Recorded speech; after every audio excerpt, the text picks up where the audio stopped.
میں نے بھی تو بہن کھوئی ہے یار۔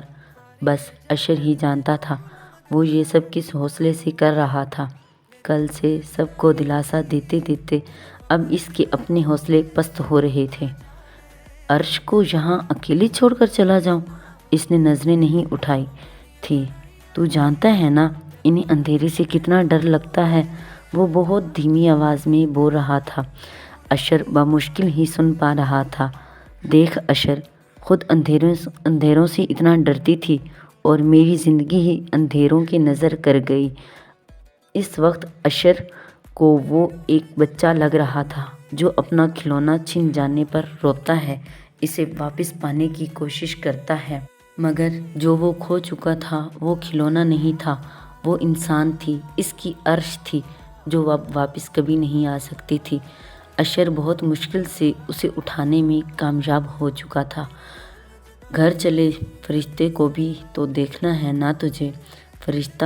ہاں، اشر کی آخری نشانی۔ ایک بار پھر اس کی آنکھوں سے آنسو رواں ہو چکے تھے۔ اشر نے اسے ایسے حالت میں دیکھا تو خود بھی بہت اداس ہو گیا۔ دوسری طرف فاطمہ بیگم رابیل سے مخاطب ہوتے ہوئے، رابی میرا بچہ، اٹھو یہاں سے میری جان۔ فاطمہ بیگم کے پکارنے سے اس نے خالی نظروں سے انہیں دیکھا۔ وہ بھی اب کل والے دلہن کے لباس میں ہی فرشتے کو گود میں لیے وہیں بیٹھی تھی جہاں کچھ دیر پہلے عرش کو رکھا گیا تھا۔ رابی اٹھو بیٹا، لاؤ فرشتے کو مجھے دو، یہ کپڑے چینج کرو اور فریش ہو کر نیچے آؤ، انہوں نے اس سے نظریں چراتے ہوئے روندی آواز میں کہا۔ غم تو سب کا ایک سا ہی تھا، بس کوئی جلدی سنبھل جاتا اور کسی کی زندگی درکار تھی۔ جی ماما، وہ آنسو بھری آنکھوں سے فرشتے کو ان کی گود میں دے کر اپنے اور عرش کے مشترکہ کمرے کی طرف بڑھی تھی۔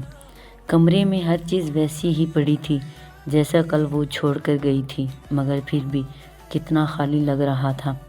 عرش، وہ بے اختیار سسک اٹھی۔ کیوں چلی گئی تم؟ تمہیں پتہ ہے نا میں اتنی بہادر نہیں ہوں، تم جانتی ہو نا۔ وہ دیوار پر لگی عرش کی تصویر کو دیکھ کر کہنے لگی، بچپن سے اب تک ان دونوں کی بہت سی تصاویر تھی، ایک طرح کے کپڑوں میں، ایک ہی جیسے میک اپ کے ساتھ۔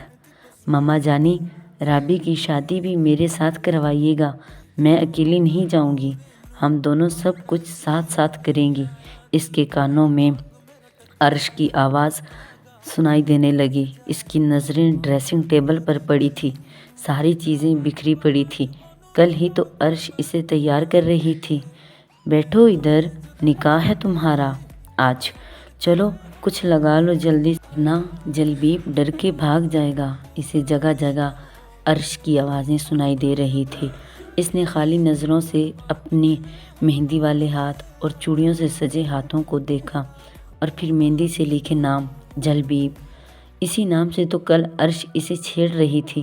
وہ بری طرح سسکتی چلی گئی، اپنے دونوں ہاتھوں کو زمینوں پر مار کر چوڑیاں توڑ رہی تھی۔ کتنے ہی کانچ اس کی کلائی میں چبھ رہے تھے پر اسے ہوش ہی کہاں تھا۔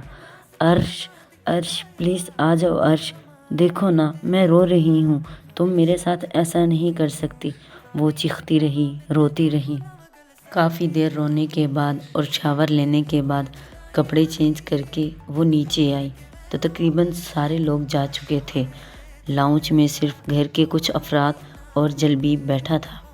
انصر فرشتے کو گود میں لیے بیٹھا تھا۔ السلام علیکم۔ جلبیب نے باغور اسے دیکھا، سفید سوٹ میں دوپٹے کو نماز کے سٹائل میں لپیٹے رابیل کو، جو بہت ہی زیادہ اداس لگ رہی تھی۔ اس لڑکی نے اس کی زندگی بدل دی تھی، اس نے پوری شدتوں سے چاہا تھا رابیل کو۔ اس کی نظریں اب بھی رابیل کے چہرے پر ٹکی تھی۔ دل نے بے اختیار اس کی سوجی آنکھوں کو چھونے کی خواہش کی تھی، مگر وہ اس کے پاس نہ جا سکتا تھا۔ کل وہ اس کے نام ہونے جا رہی تھی، مگر قسمت میں آگے کیا ہونا تھا یہ تو وہ خود بھی نہیں جانتا تھا۔ تھوڑی کوشش کے بعد وہ اپنی نظریں رابیل سے ہٹانے میں کامیاب ہو گیا۔ رابیل نے ایک بار بھی نظریں اٹھا کر اسے نہیں دیکھا تھا۔ تھوڑے ہی ٹائم بعد وہ کھڑا ہوا۔ اچھا انصر، میں چلتا ہوں، خیال رکھ یار اپنا، اپنے لیے تو رکھ یا نہ رکھ، فرشتے کے لیے ضرور رکھنا، اس کا ضرور سوچنا۔ وہ انصر سے ملتا الوداعی نظریں رابیل پر ڈالتا چلا گیا۔ رابیل نے ایک گہری سانس لی، اپنی نظریں پھر ہتھیلی پر لکھے نام پر ڈالی۔ وہ نہیں جانتی تھی کہ یہ نام اب اس کی قسمت میں تھا بھی یا نہیں۔